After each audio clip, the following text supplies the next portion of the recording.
Welcome to ई ज्ञान। चलिए आज हम लोग open circuit and short circuit test of transformer पर एक न्यूमेरिकल सॉल्व करके देखते हैं। पहले देख लें कि क्वेश्चन का स्टेटमेंट क्या है। A 5 kVA 200/400 volt transformer gave following test results. Open circuit test जो एलवी साइड में हो रहा है उसका रिजल्ट है 200 volt 1 ampere 40 watt. Short circuit test जो एचपी साइड में हो रहा है उसका रिजल्ट आ रहा है 10 वोल्ट, फुल लोड करंट 100 वाट। डिटरमाइन हमको क्या करना है, the constants of equivalent circuit, और दूसरा है efficiency eight 0.8 power factor eight full load. तो हमको ये दो चीज़ें इसमें डिटरमाइन करनी है। पहला है constant of equivalent circuit determine करेंगे और दूसरा एक एफिशिएंसी एक पर्टिकुलर कंडीशन में ये हमको डिटरमाइन करनी है। तो गिवन इसमें सबसे पहले क्या क्या है पूरे क्वेश्चन में ये देख लें कि ये एक ट्रांसफार्मर है जो 5 kVA का है। तो अपन ने लिखा S = 5 kVA। S जो होती है वो उसकी अपरेंट पावर कहलाती है, या अपन इसको KVA रेटिंग भी बोलते हैं। ये ट्रांसफार्मर की KVA रेटिंग है जो अपरेंट पावर के बराबर होती है, इसलिए हमने लिखा S = 5 kVA मतलब 5000 VA। यही अपरेंट पावर जो है वो V1 I1 या V2 I2 से भी अपन उसको शो करते हैं। जो रेशियो दिया हुआ है 200 वोल्ट / 400 वोल्ट, इसमें से अपन जानते हैं कि जो 200 है क्योंकि ये पहले लिखा हुआ है तो ये प्राइमरी साइड होगा, और जो 400 है वोल्ट है वो सेकेंडरी साइड होगा हमारा, ठीक है। और 200 जो है क्योंकि इन दोनों में से इसका वोल्टेज कम है इसलिए वो अपन कहते हैं लो वोल्टेज वाइंडिंग, और 400 यानी सेकेंडरी साइड को अपन बोलेंगे इस क्वेश्चन के लिए हाई वोल्टेज साइड, ठीक है। अब अपन देखते हैं कि ओपन सर्किट टेस्ट में अपन क्या क्या फाइंड कर सकते हैं और कैसे करते हैं। तो ओपन सर्किट टेस्ट जो हो रहा है ये हम यदि क्वेश्चन में देखते हैं कि ओपन सर्किट टेस्ट कहाँ पर हो रहा है, तो वो हो रहा है एलवी साइड में। तो इसलिए अपन लोगों ने लिखा open circuit test on low voltage side, और लो वोल्टेज साइड हमारा क्या है, प्राइमरी है, तो इसलिए हमने ये भी लिख लिया कि ये प्राइमरी साइड में हो रहा है। डाटा क्या क्या दिए हुए थे, तो वोल्टेज था 200 वोल्ट तो हमने लिख लिया VOC = 200 वोल्ट। करंट था 1 एम्पियर तो हमने लिख लिया IOC = 1 एम्पियर। पावर थी 40 वाट तो हमने लिख लिया WOC = 40 वाट। ये सारी चीज़ें कहाँ पर हैं, ये सारी चीज़ें हैं प्राइमरी साइड में, ठीक है। तो अपन लोग इस डाटा को जब अपन कैलकुलेशन के लिए देखते हैं तो हमको पता है कि जो पावर होती है उसका फॉर्मूला होता है VI cos phi। तो पावर यदि हम ओपन सर्किट टेस्ट की पावर लेंगे तो हमको वोल्टेज भी ओपन सर्किट वाला लेना पड़ेगा VOC, करंट भी हमको ओपन सर्किट वाला लेना पड़ेगा IOC। तो जो हमको cos phi मिलेगा वो भी ओपन सर्किट टेस्ट वाली मिलेगी, नो लोड की पावर फैक्टर हमको मिलेगा, तो ये हो जाएगा cos phi 0। हम लोग देखते हैं कि हमको सारी चीज़ें पता है, हमको सिर्फ cos phi 0 नहीं पता है, तो ये फॉर्मूला हो जाता है W0/WOC / VOC × IOC। Values put करें तो WOC जो है वो है 40 डिवाइडेड बाई VOC है 200 मल्टीप्लाइड बाई करंट है 1 एम्पियर। तो यदि हम इसको कैलकुलेट करते हैं तो हमको मिलता है cos phi 0 = ये आ जाता है 0.2। ओपन सर्किट टेस्ट में ही हमको sin phi 0 की भी जरूरत पड़ती है। sin phi 0 निकालने के लिए हम लोग क्या करेंगे, पहले आप लोग निकालेंगे phi 0। phi 0 की वैल्यू कितनी आएगी, तो cos इनवर्स 0.2 करें तो cos इनवर्स 0.2 करेंगे तो phi 0 आ जाएगा 78.463, ठीक है। और इसी से अपन लोग निकाल लेंगे sin phi 0 की वैल्यू। तो sin phi 0 जब हम इस वैल्यू को पुट करेंगे तो sin phi 0 आ जाता है 0.9798 आ जाएगा, ठीक है।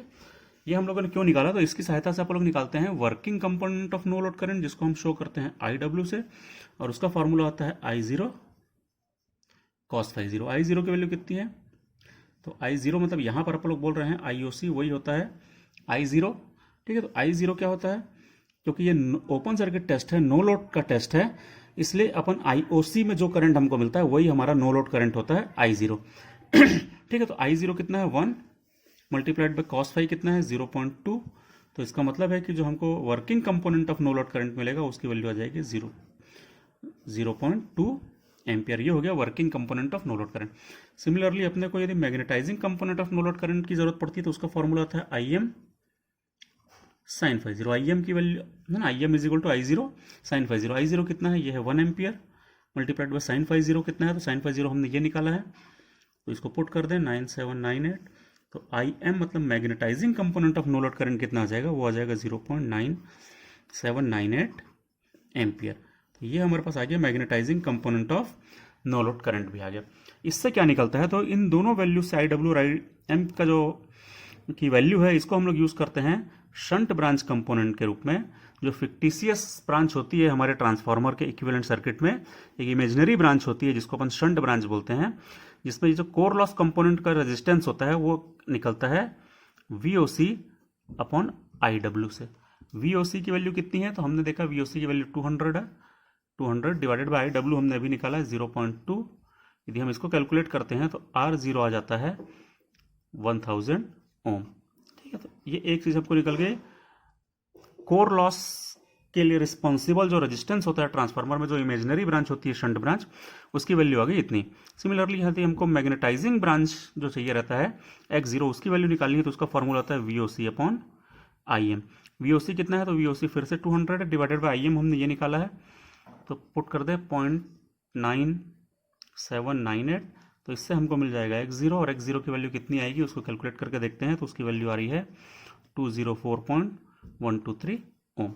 ये हो गए हमारे शंट ब्रांच के दोनों कंपोनेंट R0 और X0। ये दोनों कहाँ पर निकले हैं, तो जहाँ पर हमारा ये टेस्ट परफॉर्म हुआ है, ये टेस्ट हमारा कहाँ परफॉर्म हुआ है, तो ये हुआ लो वोल्टेज साइड मतलब प्राइमरी में। तो इसका मतलब है ये जो दोनों कंपोनेंट हमको मिले हैं, ये हमको मिले हैं ऑलरेडी रेफर्ड टू प्राइमरी मिले हैं। तो हमको ये दोनों कंपोनेंट जो मिल गए, ये पहला और ये दूसरा, ये दोनों हमको रेफर होकर कहाँ मिले हैं, प्राइमरी साइड में रेफर होकर के मिले हैं। यदि हमको इसी को सेकेंडरी साइड में रेफर करके निकालना हुआ, तो मैं यदि इसी को R0 डैश नाम दे दूं, यदि मैं सेकेंडरी में इसको रेफर करता हूं तो क्या होगा, सेकेंडरी के टर्न्स ऊपर, प्राइमरी के टर्न्स नीचे का square multiplied by R0। Values put करें क्योंकि N2 अपॉन N1 कितना होगा, तो N2 अपॉन N1 की वैल्यू देखिए V2 अपॉन V1 होगा, मतलब 400/200 हो जाएगा। ठीक है, तो ये हो जाएगा 400/200 का square multiplied by R0। R0 की वैल्यू कितनी है 1000, तो ये हो जाएगा 4000 ओम। ये हो जाएगा हमारा referred to secondary. Same way में अपन लोग यदि X0 डैश निकालना चाहें तो उसका भी फॉर्मूला N2 अपॉन N1 का whole square multiplied by X0 होगा। वैल्यूज को पुट करें, N2 अपॉन N1 की जगह 400/200 रखें, X0 की जगह पर यदि अपन लोग रख दें ये वाली वैल्यू, और सीधे यदि इसको कैलकुलेट करें सारी वैल्यूज को पुट करके, तो X0 डैश जो आ जाएगा उसकी वैल्यू आ रही है 816.492। अब जो वैल्यूज आ रही हैं ये आ रही हैं रेफर्ड टू सेकेंडरी। तो यदि हमसे सर्किट कांस्टेंट पूछा जाए रेफर टू सेकेंडरी, तो ये दोनों वैल्यूज अपन बताएंगे। यदि हमसे सर्किट कांस्टेंट पूछा जाए रेफर टू प्राइमरी, तो हम ये दोनों वैल्यूज बताएंगे। हमने दोनों साइड में रेफर करके शंट ब्रांच के पैरामीटर्स को कैलकुलेट कर लिया है। अब हमको यदि कैलकुलेट करना है सीरीज ब्रांच के पैरामीटर्स को, तो उसको अपन कैलकुलेट करते हैं शॉर्ट सर्किट टेस्ट से। ठीक है, तो चलिए अपन लोग करके देखते हैं short circuit test. Short circuit test कहाँ पर हो रहा है एक बार देख ले अपन। तो क्वेश्चन को देखें, ये शॉर्ट सर्किट टेस्ट है, ये हो रहा है HV साइड में। HV साइड मतलब क्या है, HV साइड मतलब ये है सेकेंडरी साइड। 400 वोल्ट वाला जो साइड है सेकेंडरी साइड, वो है HV साइड। तो अपन यहाँ पर लिखेंगे ये हो रहा है HV साइड में, मतलब सेकेंडरी साइड में। और इससे हम लोग निकालते हैं सीरीज ब्रांच के पैरामीटर्स, मतलब कि रेजिस्टेंस और leakage reactance of the transformer winding हम लोग इससे कैलकुलेट करते हैं। ठीक है, कैसे कैलकुलेट करेंगे तो वो देख लें। पहले अपन डाटा लिख लें। तो ये शॉर्ट सर्किट टेस्ट के डाटा हैं। सबसे पहले 10 वोल्ट दिया है, अपन लिखेंगे कि VSC, SC stands for short circuit, तो voltage of short circuit is equal to 10 volt. उसके बाद पूछा है ISC की वैल्यू दी है फुल लोड करंट, तो ये लिख लें अपन लोग फुल लोड करंट। और उसके बाद WSC दिया हुआ है 100 वाट, तो ये अपन लिख लें 100 वाट। अब ये फुल लोड करंट है, तो फुल लोड करंट क्या होगा पहले वो निकालना पड़ेगा। तो इसका मतलब है हमको फुल लोड करंट कहाँ का निकालना पड़ेगा, क्योंकि HV साइड में मतलब सेकेंडरी में हो रहा है, तो हम लोग निकालेंगे सेकेंडरी का फुल लोड करंट। तो हम निकालते हैं I2FL। ये कैसे निकलेगा, तो करंट निकालने का फॉर्मूला हो जाएगा यहाँ पर S/V2। ठीक है, S जो होगी उसकी KVA रेटिंग या अपेरेंट पावर होती है, और V2 मतलब सेकेंडरी का वोल्टेज। तो S की वैल्यू क्वेश्चन में कितनी दी थी, S की वैल्यू दी थी 5 kVA मतलब 5000 VA। तो ये अपन रख दें 5000 VA डिवाइडेड बाय वोल्टेज कितना दिया हुआ था, तो वोल्टेज सेकेंडरी का वोल्टेज दिया था ये 400, तो अपन लोग पुट कर देते हैं 400। और यदि अपन लोग I2FL मतलब फुल लोड सेकेंडरी करंट निकालते हैं, तो ये आ जाता है 12.5 एम्पियर। तो ये हो गया हमारा सेकेंडरी का फुल लोड करंट, ये हो गया 12.5 एम्पियर। तो ये हमको VSC भी पता चल गया, ISC भी पता चल गया, और WSC भी पता चल गया। इसको VSC ISC और WSC भी लिख सकते हैं, और यदि हम चाहें तो, क्योंकि ये सेकेंडरी में हो रहा है, तो अपन लोग इसको V2 I2 और W2 से भी रिप्रेजेंट कर सकते हैं, बिकॉज ये जो टेस्ट हो रहा है ये सेकेंडरी में हो रहा है, तो इन सबको सेकेंडरी के टर्म्स में भी हम चाहें तो रिप्रेजेंट कर सकते हैं। चलिए, यदि हमको ये चीज़ें गिवन है और हमको कैलकुलेट करना है सीरीज ब्रांच के कंपोनेंट्स, तो अपन सबसे पहले निकाल लेंगे ZSC। Z क्या होगा? ओम्स लॉ से V/I। तो यदि हम लोग शॉर्ट सर्किट टेस्ट परफॉर्म कर रहे हैं तो ये हो जाएगा VSC/ISC। VSC कितना दिया है? तो ये दिया है 10 वोल्ट, और ISC कितना है? तो ISC है 12.5। तो ZSC कितना निकल आएगा? यदि अपन ZSC निकाल करके देखते हैं तो ZSC आ जाता है 0.8 ओम। ये आ गया अपना ZSC की वैल्यू। उसके बाद हम लोगों को निकालना है R कैसे निकलेगा? तो पावर का एक फॉर्मूला हमको पता है, पावर इज इक्वल टू होता है I²R। क्योंकि हम लोग शॉर्ट सर्किट टेस्ट कर रहे हैं इसलिए पावर लेंगे शॉर्ट सर्किट, करंट लेंगे शॉर्ट सर्किट, तो रेजिस्टेंस भी निकलेगा शॉर्ट सर्किट वाला। ठीक है, तो R कैसे निकलेगा? हमको निकालना तो R है, R निकालना है तो ये हो जाएगा WSC/ISC²। WSC इस क्वेश्चन में दिया है 100, पुट कर दीजिए। ISC कितना है? तो ISC है 12.5, तो 12.5 का स्क्वायर। तो RSC कितना आ जाएगा? RSC को कैलकुलेट करके देखिए एक बार, RSC को कैलकुलेट अपन लोग यदि करते हैं तो ये आ जाता है 0.64 ओम। तो ये हो गया हमारा 0.64 ओम। अब हम लोगों को यदि x निकालना है तो x निकालने के लिए हमको z का एक फॉर्मूला पता है। z का फॉर्मूला होता है z is equal to √R² plus x²। तो यहाँ से यदि x निकालना चाहें तो x कैसे निकलेगा? इसी फॉर्मूले को थोड़ा सा अपन लोग और अरेंज करते हैं, तो ये हो जाएगा Z² माइनस R²। x कौन सा होगा? तो शॉर्ट सर्किट का x। z कौन सा होगा? शॉर्ट सर्किट का z। r कौन सा होगा? शॉर्ट सर्किट का r। वैल्यूज पुट करें तो z की वैल्यू अभी निकाली हमने 0.8 का स्क्वायर, माइनस r की वैल्यू हमने निकाली 0.64 का स्क्वायर, तो XSC निकल आएगा। और XSC की वैल्यू यदि अपन निकालते हैं तो वो कितना आता है? ये आता है 0.48 ओम। ये आ गया हमारा 0.48 ओम आ जाता है। ठीक है, ये जो सारी चीज़ें हमने निकाली हैं, मतलब सीरीज ब्रांच का रेजिस्टेंस और सीरीज ब्रांच का लीकेज रिएक्टेंस जो हमने दोनों निकाला है, ये दोनों कहाँ पर निकला है? क्योंकि ये टेस्ट परफॉर्म हो रहा था सेकेंडरी में, तो ये दोनों चीज़ें भी हमने कैलकुलेट की हैं रिफर्ड टू सेकेंडरी। तो ये हमको RSC और निकला है, ये दोनों निकले हैं RE2 मतलब equivalent resistance referred to secondary, और ये जो निकला है ये निकला है X निकला है, तो इसको अपन लिखेंगे XE2 मतलब equivalent leakage reactance referred to secondary. तो ये दोनों चीज़ें रिफर टू सेकेंडरी हमको पता चल गई। यदि हमको प्राइमरी में रिफर करके पूछा जाता है तो हम लोग कैसे निकालते हैं? यदि हमको ये रिफर टू प्राइमरी पूछा जाता तो अपन लिखते उसको RE1 और लिखते XE1। RE1 कैसे निकलता है? तो रिफर टू प्राइमरी करना रहेगा तो प्राइमरी का टर्म्स ऊपर, सेकेंडरी का टर्म्स नीचे, इसका square multiplied by RE2। Primary और सेकेंडरी के टर्म्स कितने कितने हैं? वो होता है V1/V2 के बराबर, मतलब 200/400। तो अपन यहाँ पे पुट कर दें 200/400 का स्क्वायर इंटू RE2 कितना है? तो RE2 हमने निकाला है 0.64, पुट कर दें तो RE1 कितना आ जाएगा? यदि मैं इसी को कैलकुलेट करता हूँ तो RE1 आता है 0.16 ओम। तो ये रेजिस्टेंस रिफर टू प्राइमरी यहाँ से हमको पता चल जाता है। वैसे XE1 निकालेंगे तो सेम फार्मूला N1/N2 का whole square multiplied by XE2। यदि सारी वैल्यूज को अपन पुट करें, XE2 की वैल्यू 0.48 है, N1/N2 जो है वो 200/400 है, इसको पूरा पुट करते हैं तो ये आ जाता है 0.12 ओम। अब ये जो दोनों चीज़ें आ गई हैं ये आ गई हैं रेफर टू प्राइमरी। तो चाहे हमको रेफर टू प्राइमरी पूछा जाए तो भी हमने सारी चीज़ें कैलकुलेट कर ली, और यदि हमसे रेफर टू सेकेंडरी पूछा जाता तो भी हमने सारी चीज़ें कैलकुलेट करके दिखा दी है, मतलब सारे सर्किट कॉन्स्टेंट्स हम लोगों ने फाइंड कर लिए हैं। चलिए, अब हमसे जो दूसरी चीज़ पूछी गई है क्वेश्चन में, एक चीज़ और पूछी गई है, तो क्या पूछा गया है उसको देखते हैं। ये पूछा गया है कि find efficiency eight 0.8 power factor eight full load. अब अपन लोग निकालते हैं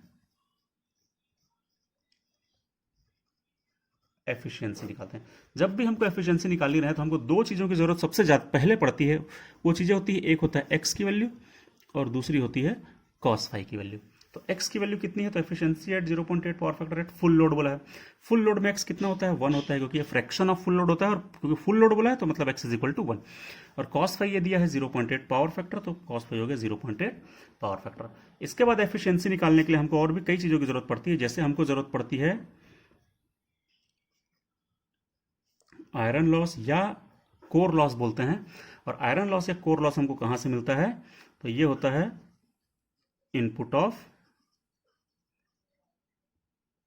ओपन सर्किट टेस्ट। तो ओपन सर्किट टेस्ट का इनपुट कितना था, एक बार देखें। ओपन सर्किट टेस्ट का इनपुट था 40 वाट। तो इसका मतलब है जो पी आई होगा ये हो जाएगा 40 वाट के बराबर। दूसरी चीज़ जो हमको ज़रूरत पड़ती है एफिशिएंसी निकालने के समय में, वो होती है, हमको ज़रूरत पड़ती है फुल लोड कॉपर लॉस, या इसको अपन शो करते हैं पीसीयू से। तो फुल लोड कॉपर लॉस की ज़रूरत पड़ती है अपने को। वो कहाँ से मिलता है? तो ये अपने को मिलता है input power of short circuit test at full load current. यदि फुल लोड करंट फ्लो होता है तब शॉर्ट सर्किट टेस्ट का इनपुट पावर। तो हमारे टेस्ट में क्या हो रहा है देखें, तो हमारा शॉर्ट सर्किट टेस्ट हो रहा है फुल लोड करंट पे, मतलब ये फुल लोड करंट पे ही हो रहा है। मतलब इसका जो इनपुट पावर होगी 100 वाट, वही हमारा होगा फुल लोड कॉपर लॉस। तो हम लोग आ रहा जो पीसीयू होगा वो शॉर्ट सर्किट टेस्ट की रीडिंग के ही बराबर होगा। तो शॉर्ट सर्किट टेस्ट की रीडिंग जो है वो 100 वाट, वो फुल लोड करंट पर ही आ रही है, इसलिए फुल लोड कॉपर लॉस जो होगा वो 100 वाट ही होगा। अब अपन देखते हैं कि एफिशिएंसी का फॉर्मूला क्या होता है। तो एफिशिएंसी का जो फॉर्मूला होता है वो होता है X V two I two cos phi two divided by X V two I two cos phi two plus P I plus X square P C O multiplied by 100%। अब इसमें क्या क्या चीज़ें हैं देखिए। एक्स की वैल्यू हम लोगों को यहाँ पर दी हुई है, एक्स की वैल्यू है 1। तो यदि हम एफिशिएंसी निकालते हैं तो एक्स की वैल्यू अपन पुट कर देते हैं 1 multiplied by V two I two क्या है, वो उसकी केवीए रेटिंग होती है या एस होता है। तो केवीए रेटिंग के बारे में क्या दिया है, वो दिया हुआ है देखिए 5 केवीए मतलब 5000 वीए। तो अपन वी टू आई टू की जगह पे पुट कर देते हैं 5000 वीए, क्योंकि वी टू आई टू ही एस के बराबर होता है, क्योंकि एस इज इक्वल टू होता है V two I two apparent power. ठीक है, तो हमने रख दिया। और कॉस फाई की वैल्यू कितनी दी है, तो कॉस फाई की वैल्यू क्वेश्चन में दी है 0.8, इसको पुट कर दीजिए डिवाइडेड बाई ये सेम वैल्यू जो है वो यही सेम वैल्यू रहती है, फिर से उसको पुट कर दे 1 इंटू 5000 इंटू 0.8 प्लस पी आई की वैल्यू अभी अभी हमने देखी, ओपन सर्किट टेस्ट की रीडिंग है वो है 40 वाट दिया हुआ है क्वेश्चन में, प्लस एक्स की वैल्यू 1 दी हुई है। तो अपन पुट कर दें 1 का स्क्वायर मल्टीप्लाइड बाय पीसीयू हमने देखा कि ये है 100 वाट, पुट कर दे 100 वाट मल्टीप्लाइड बाय ये 100%, ये 100%। तो एफिशिएंसी को जब हम इसको कैलकुलेट करते हैं, पूरा बहुत आसान है, इसको एक बार में अपन कैलकुलेट कर सकते हैं। जैसे हम इसको कैलकुलेट करते हैं तो आता है 96.62%। तो ये हो गई हमारी इस पर्टिकुलर क्वेश्चन में एफिशिएंसी की वैल्यू। ओपन सर्किट और शॉर्ट सर्किट टेस्ट से अपन एफिशिएंसी भी कैलकुलेट कर सकते हैं।